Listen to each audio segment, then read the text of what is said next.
Hey guys, what's up? Welcome to today's video.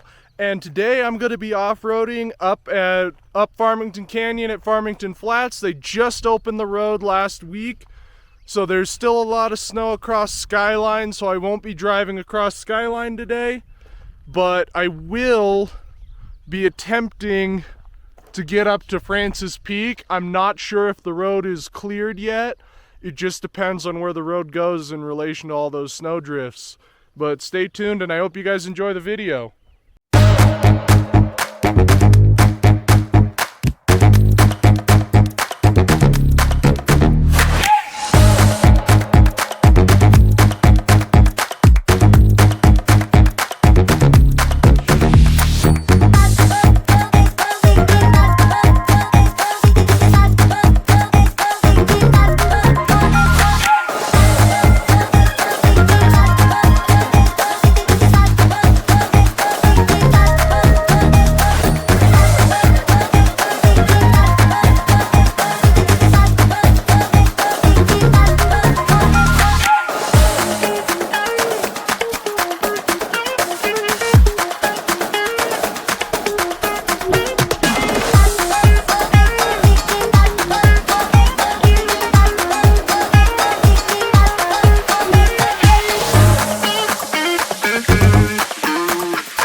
Alright guys, that's going to be the end of today's video. We just got up to the parking lot at the top of Francis Peak, and I was able to do so because thankfully they had a bulldozer, as you saw in the video, and they plowed through the 4 snow drifts.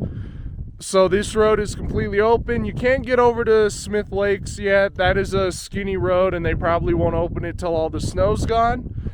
But anyway, please like the video and subscribe so you don't miss the next one, and I'll see you later.